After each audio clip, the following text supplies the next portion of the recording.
जय Hind. Junior IAS preparation academy में आपका स्वागत है।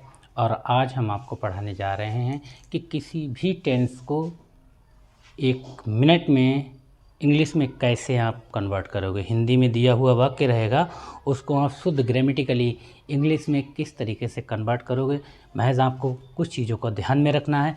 पहले तो आप ट्रांसलेशन करने से पहले ये समझ लीजिएगा कि जो सेंटेंस आपको दिया होगा इंग्लिश में ट्रांसलेट करने के लिए हिंदी का वाक्य, तो वह वाक्य क्या होगा, उस वाक्य को पहचानना ज़रूरी है। पहचान कैसे करेंगे कि वह वाक्य आंसर टाइप सेंटेंस है या क्वेश्चन टाइप सेंटेंस है। अगर आंसर टाइप सेंटेंस हुआ तो आंसर यानी उत्तर 2 तरीके से दिया जाता है।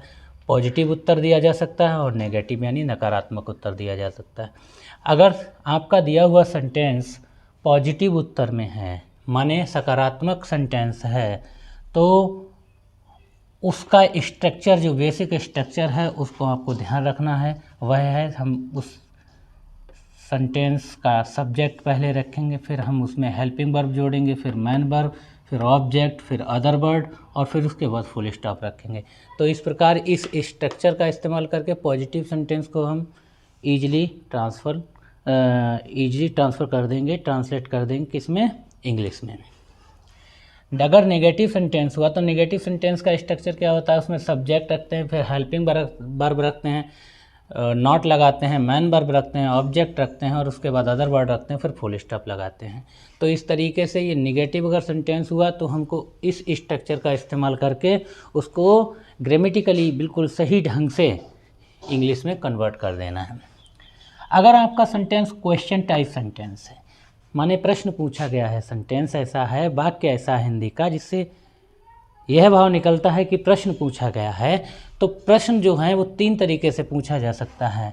अगर आपका sentence yes note answer type question है, माने आपका क्वेश्चन ऐसा है, सेंटेंस का भाव ऐसा है जिसका जवाब, जिस प्रश्नवाचक वाक्य का जवाब यस या नो, हाँ या ना से मिल सकता है, तो उसे हम इस कैटेगरी में रखते हैं। माने हम बोलते हैं yes no answer type question. इसका स्ट्रक्चर क्या होता है, अच्छा हिंदी में हम आपको बताएं, यस नो आंसर टाइप जो क्वेश्चन होते हैं वह जनरली क्या से शुरू होते हैं, हिंदी के क्या शब्द से शुरू होते हैं। तो उसका जो स्ट्रक्चर होता है वह क्या होता है, उसमें हम पहले हेल्पिंग वर्ब लगाते हैं, फिर सब्जेक्ट लगाते हैं, फिर मैन वर्ब लगाते हैं, फिर ऑब्जेक्ट लगाते हैं, फिर अदर वर्ड लगाते हैं, OW माने अदर वर्ड, और उसके बाद पीछे हम क्वेश्चन मार्क जोड़ते हैं, क्योंकि यह क्वेश्चन टाइप सेंटेंस होगा। दूसरा तरीका होता है क्वेश्चन टाइप सेंटेंस के होने का, वो क्या है कि रीजनल टाइप क्वेश्चन हो सकता है। रीजनल टाइप क्वेश्चन वह होते हैं जिनका जवाब यस या नो में ना दिया जा सके, जिन प्रश्नों का जवाब हमें कारण बताना पड़े, जिन प्रश्नों के जवाब में हमें कारण बताना पड़े, तो हम उसको रीजनल टाइप क्वेश्चन कहते हैं। उसके स्ट्रक्चर में जो रीजनल वर्ड होंगे उन्हें क्वेश्चन वर्ड बोलेंगे, जैसे कहाँ, कब, कौन, किसने। ये अगर सेंटेंस के बीच में आते हैं हिंदी वाक्य के, तो यह जो होते हैं इस तरीके के जो सेंटेंस होंगे वह रीजनल टाइप क्वेश्चन होंगे। उसका जो स्ट्रक्चर होगा उसमें हम क्वेश्चन वर्ड पहले रखेंगे, यानी कहाँ, कब, कौन, किसने की अंग्रेजी पहले लगाएंगे, फिर हेल्पिंग वर्ब लिखेंगे, फिर सब्जेक्ट लिखेंगे, फिर मैन वर्ब लिखेंगे, फिर ऑब्जेक्ट लिखेंगे, फिर अदर वर्ड यानी बचे खुचे शब्द लिखेंगे और उसके बाद हम क्वेश्चन मार्क लगा देंगे। तो ये स्ट्रक्चर हो गया रीजनल टाइप क्वेश्चन का। अब होता है एक प्रकार का और भी क्वेश्चन होता है जो थोड़ा सा डिफरेंट होता है, उसको जनरली समझ लेते हैं, फाइंडिंग सब्जेक्ट टाइप क्वेश्चन। इसका मतलब ये होता है कि ऐसा सेंटेंस जो क्वेश्चन पूछ रहा है, लेकिन क्वेश्चन में पूछ क्या रहा है, पूछ रहा है उसी सेंटेंस के सब्जेक्ट को पूछ रहा है। माने उसमें क्या होता है कि उसमें हु मीन्स अंग्रेजी में कौन, इस टाइप से सेंटेंस पूछ रहा होता है। तो उसको हम कैसे बनाते हैं, तो उसका बेसिक जो स्ट्रक्चर होता है वह होता है हु, फिर हेल्पिंग वर्ब, फिर मैन वर्ब, फिर ऑब्जेक्ट, फिर अदर वर्ड।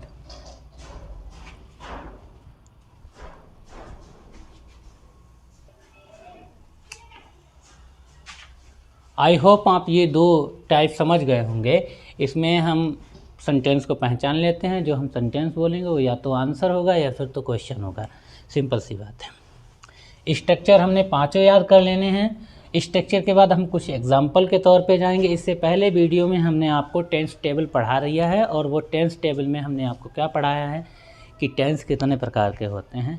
उस टेंस टेबल को याद करना बहुत ज़रूरी है। उसमें आपको क्या याद करना है, उसमें आपको पहचान याद करनी है, यानी हिंदी में जो सेंटेंस दिया हुआ होगा उसका हम पहचान कर लें कि वह कौन से टेंस का सेंटेंस है। माने उसमें जो टेंस 12 हैं, प्रेजेंट के 4, पास्ट के 4 और फ्यूचर के 4, इनमें से कौन सा टेंस होगा जिसकी हेल्पिंग वर्ब या मैन वर्ब हम सेंटेंस में इस्तेमाल कर पाएँ।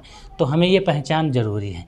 पहचान लें, फिर पहचानने के बाद हमें उस टेंस का, टेंस टेबल के अकॉर्डिंग जिसमें हमने सब में हेल्पिंग वर्ब दिखा रखा है, सभी टेंसेस का, जो सभी सेंटेंस हैं उनमें हमने जितने भी टेंस हैं उन सब का हमने हेल्पिंग वर्ब बता रखा है।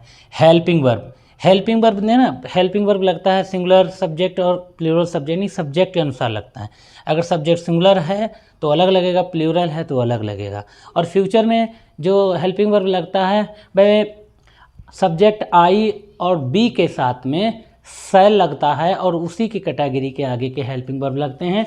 और अन्य कोई भी अगर सब्जेक्ट होता है सेंटेंस का तो उसमें विल का इस्तेमाल होता है। फिलहाल तो हमने क्या याद करना है, मान ली किसी भी सेंटेंस, किसी भी टेंस का पहचान क्लियर हो, हेल्पिंग वर्ब क्लियर हो, मैन वर्ब क्लियर हो, और फिर उसके बाद आता है हमें आंसर या क्वेश्चन टाइप सेंटेंसेस का स्ट्रक्चर क्लियर हो। बस इतना ही ज़रूरत है और आप इजीली किसी भी सेंटेंस को इंग्लिश में कन्वर्ट कर सकते हो। अब हम बात करते हैं कुछ एग्जाम्पल की। एग्जाम्पल हमने 5 ले रखे हैं, 5 सेंटेंस हैं हिंदी के जिनको हमें अभी इंग्लिश में कन्वर्ट करना है और आपके सामने कन्वर्ट करेंगे। ये पांचों सेंटेंस हमने एक ही टेंस के ले रखे हैं, प्रेजेंट परफेक्ट टेंस के। पहले तो हमने आपको बता देना है कि सारी टेबल के जितने भी टेंसेस हैं वो सब आपको याद करने हैं, उनकी हेल्पिंग वर्ब याद करनी, मैन वर्ब याद करनी है।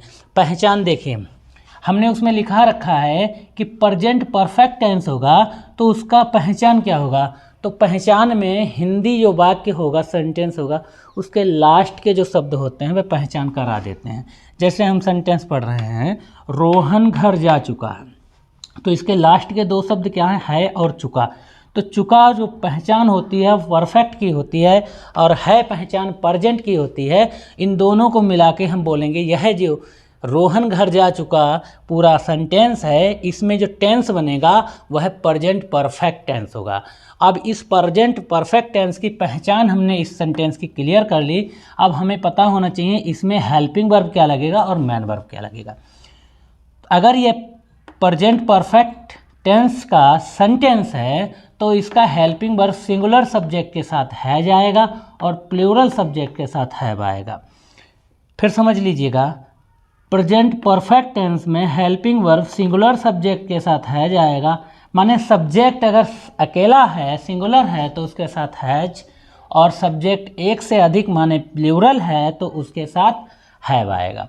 और मैन वर्ब का जो मैन वर्ब होगी ना, मैन वर्ब अभी हम समझाते हैं क्या होता है।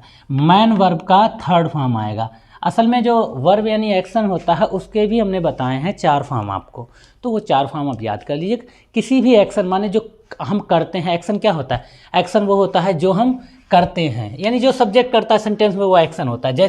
जैसे इसमें सब्जेक्ट क्या कर रहा है, रोहन घर जा चुका है, तो काम क्या हो रहा है, जाने का हो रहा है, जाना। जाने को बोलते हैं गो, क्या बोलते हैं गो, तो गो इसका फर्स्ट फॉर्म हो गया, इसका फर्स्ट फॉर्म। सेकेंड फॉर्म इसका होता है वेंट, सेकेंड फॉर्म क्या होता है बच्चा, बेंट होता है। और थर्ड फॉर्म इसका होता है गॉन, क्या होता है, गॉन। और एक फोर्थ फॉर्म है, इसको हमने आईएनजी फॉर्म भी बोला है। इस आईएनजी फॉर्म में क्या हो जाएगा, ये गोइंग हो जाएगा। फर्स्ट फॉर्म में आईएनजी जोड़ने पर आईएनजी फॉर्म बन जाती। तो इस प्रकार से ये 4 फॉर्में आपको याद करनी पड़ेंगी। किसी भी वर्ब की कितनी फॉर्में हो सकती हैं, 4 फॉर्में हो सकती हैं। ये 4 फॉर्म आपको याद करनी पड़ेंगी। इन 4 फॉर्म के अनुसार आप तय कर पाएंगे कि हेल्पिंग वर्ब का कौन सा, मैन वर्ब का कौन सा फॉर्म लगेगा। फिलहाल तो प्रेजेंट परफेक्ट टेंस है, इसमें मैन वर्ब का थर्ड फॉर्म लगेगा। इतना क्लियर कर लिया। देखिए, अगर ये टेंस प्रेजेंट परफेक्ट का है तो पहचान तो लिया ही है, क्योंकि लास्ट में चुका है आ गया है, चुका परफेक्ट है प्रेजेंट, तो दोनों का कॉम्बिनेशन क्या बन जाएगा, प्रेजेंट परफेक्ट टेंस बन जाएगा। हेल्पिंग वर्ब भी क्लियर हो गया, मैन वर्ब भी थर्ड फॉर्म आएगा, क्लियर हो गया। वर्ब क्या है ये भी क्लियर हो गया, जाना वर्ब है, माने जा चुका है, काम जाने का कर रहा है, तो उसका थर्ड फॉर्म क्या आएगा, थर्ड फॉर्म क्या होता है, go went gone, third form होता है गॉन। ठीक है, अब हम स्ट्रक्चर की बात करें। देखिए यहाँ पे आप गलती ना कीजिएगा, आप इस सेंटेंस को पढ़िएगा। सेंटेंस क्या है? रोहन घर जा चुका है। सेंटेंस है रोहन घर जा चुका है, तो इसे क्या सेंस निकलता है? यह आंसर टाइप सेंटेंस है कि क्वेश्चन टाइप सेंटेंस है? बताइए। रोहन घर जा चुका है, सिंपल है, इसमें कोई प्रश्न नहीं किया गया, कुछ जवाब नहीं देना इस बात का, इसका मतलब ये आंसर टाइप सेंटेंस है। तो आंसर टाइप सेंटेंस दो टाइप से होते हैं, पॉजिटिव सेंटेंस और नेगेटिव सेंटेंस। इस पॉजिटिव सेंटेंस को कहीं कहीं अफर्मेटिव सेंटेंस भी लिख लेते हैं, तो कोई दिक्कत नहीं, इसको पॉजिटिव या अफर्मेटिव एक ही बात होती है। तो अगर पॉजिटिव सेंटेंस होगा तो नकारात्मक नहीं होगा, नेगेटिव सेंटेंस होगा तो नकारात्मक उत्तर होगा। तो ये रोहन घर जा चुका है नकारात्मक है क्या? नहीं। तो कैसा है? ये पॉजिटिव सेंटेंस है। अगर पॉजिटिव सेंटेंस है तो स्ट्रक्चर ये लगेगा। इस वाले स्ट्रक्चर का इस्तेमाल करके हम इस सेंटेंस को कवर कर रहे हैं। अभी देखिए, पहले हम क्या लगाएंगे? सब्जेक्ट। तो सब्जेक्ट क्या? अच्छा, सब्जेक्ट क्या होता है? सब्जेक्ट जो एक्शन कर रहा होता है, यानी जो वर्ब को करेगा, जो क्रिया करेगा, वही सब्जेक्ट होगा। अब बताइए भाई, वर्ब हो रहा है जाना, यहाँ पे वर्ब क्या है? जाना। तो जाने का काम कौन कर रहा है? सिंपल सी बात, रोहन कर रहा है। रोहन घर जा रहा है, तो रोहन सब्जेक्ट हो गया। रोहन को पहले लिखिए, रोहन। इसके बाद helping verb. Helping verb present perfect tense. Helping verb उठाओ यहाँ से। हेल्पिंग वर्ब में भी लफड़ा है, क्या है? सिंगुलर और प्लूरल का। तो पहले पहचान लो भाई, रोहन जो है सब्जेक्ट के अनुसार रोहन क्या है? सिंगुलर है कि प्लूरल है? अकेला ही तो है रोहन, तो सिंगुलर हुआ, तो सिंगुलर के साथ क्या आएगा? हैज आएगा। ये भी क्लियर हो गया, हैज।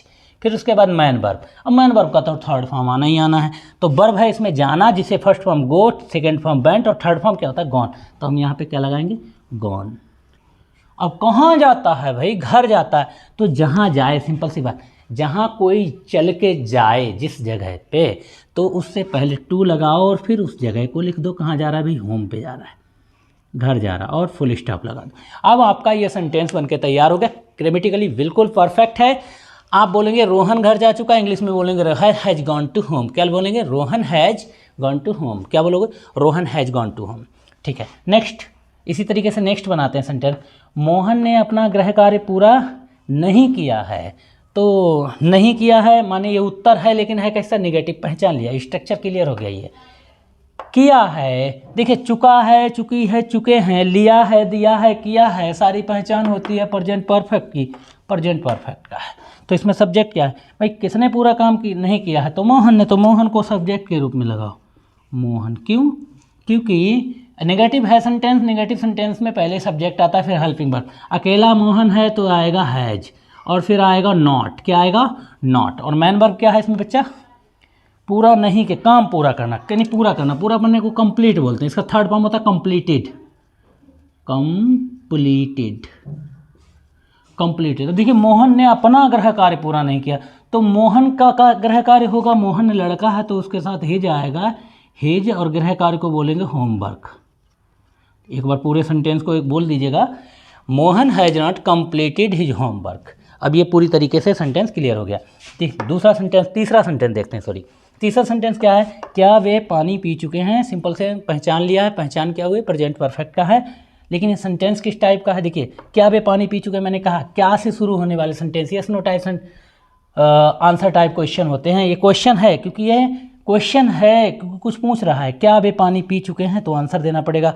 अगर वे पानी पी चुके हैं तो यस, और नहीं पी चुके हैं तो नो, बात खत्म। तो ये yes no answer type question हुआ। इसका स्ट्रक्चर ये लगेगा।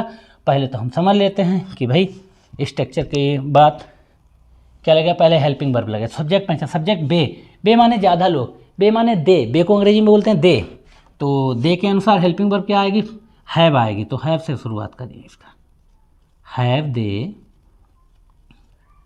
हैव दे, सॉरी दिखना चाहिए, उधर से प्रॉपर दिखेगा, THEY दे, हैव दे। अब उसके बाद क्या आना चाहिए भाई?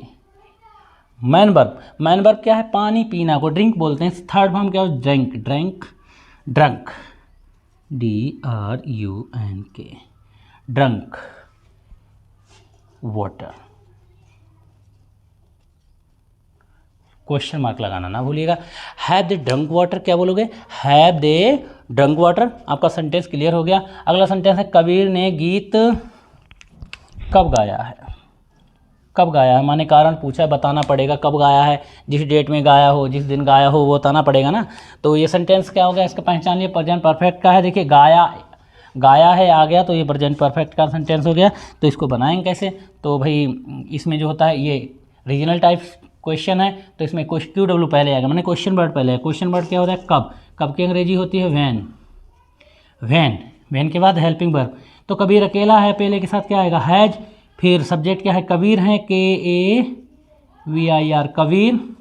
और फिर मैन वर्ब का कौन सा फॉर्म आएगा बच्चा, मैन वर्ब का थर्ड फॉर्म आएगा। मैन वर्ब क्या है, गाना गाने को थर्ड फॉर्म होता है, सिंग सेंग संग होता है, SUNG संग। क्या गाया है, सॉन्ग गाना सॉन्ग। अब इस सेंटेंस को बोलो, व्हेन हैज कबीर संग सॉन्ग, व्हेन हैज कबीर संग सॉन्ग, बिल्कुल सही। अब है अगला आपका सेंटेंस, कौन नदी में नहा चुका है। अब ये देखिए फाइंडिंग सब्जेक्ट पता करना है, नदी में नहाने का काम किसने किया, यानी कौन नदी में नहा चुका है। तो हम क्या पता करना चाहिए, सब्जेक्ट पता करना चाहिए, माने इसमें सब्जेक्ट जो होता है वो लोप होगा। तो हम इस सेंटेंस को बनाएंगे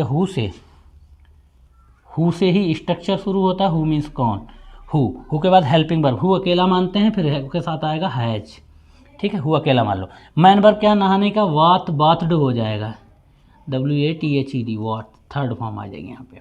और फिर ऑब्जेक्ट क्या है, नदी, तो नदी से पहले इन द रिवर, नदी में नहा रहा होगा तो इन द रिवर बोलो, RIVER। और ये क्वेश्चन मार्क। इस तरीके से आप किसी भी सेंटेंसेस को, बशर्ते आपको टेंस टेबल याद होनी चाहिए, पहचान, helping verb, man verb clear हो, और ये स्ट्रक्चर आप याद कर लीजिएगा, फिर आप इजीली किसी भी सेंटेंस को आराम से इंग्लिश में कन्वर्ट कर सकते हैं। इससे अच्छा मेथड आपको नहीं मिलेगा, बस थोड़ा सा आपको पढ़ना है और उसके बाद आप इंग्लिश में अच्छे से किसी भी सेंटेंस को ट्रांसलेट कर पाएंगे। आपको पहले हमारा फर्स्ट वीडियोस पढ़ लेना है, जिसमें हमने आपको टेंस टेबल बताया हुआ है। Thank you for watching.